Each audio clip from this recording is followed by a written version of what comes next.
Welcome back to Muscle in the Morning. I'm Dave Palumbo, and today is Friday, December 13th, 2019. Let's find out what's going on in the world of bodybuilding and fitness. There's a sports talk show host who has a cool analogy about quarterbacks.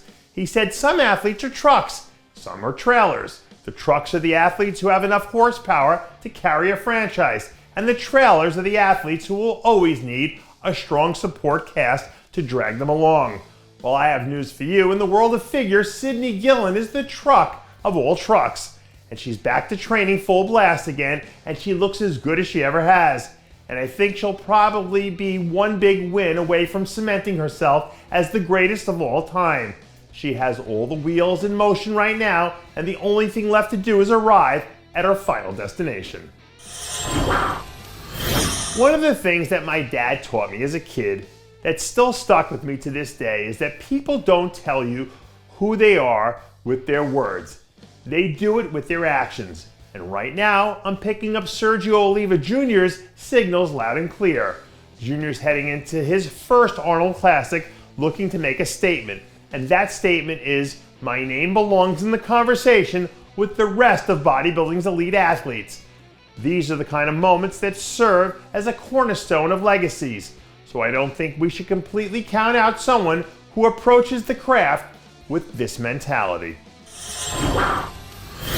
In case you haven't heard, this week the Arnold pre-show watch list got a little bit more interesting after it was announced that Akeem Williams would be making his second straight trip to Columbus, Ohio.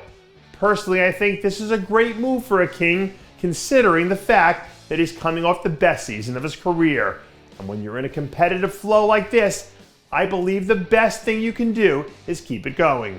Thinking about this for a second, besides his 9th place finish at the Arnold, Akeem was a top 3 or better in all 4 of his other shows this season, and one of those was the Arnold South Africa. The guy had an incredibly underrated season, and to me, he's one of the front runners to be the athlete who ends up surprising casual bodybuilding fans next year when he drops into the top 6 next to some of the biggest names in the business. I think it was the legendary Bruce Willis who first introduced me to the phrase, old habits die hard. But when you've been a champion at the highest level the way Yamagishi has, those old habits can never die because they're hardwired into your DNA.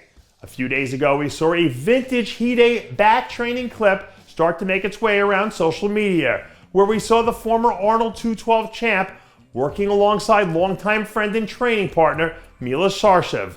From what I understand, Hide and Milos are back together again working on new plans for his 2020 campaign, which I'm sure he'd like to see end up on the Olympia stage.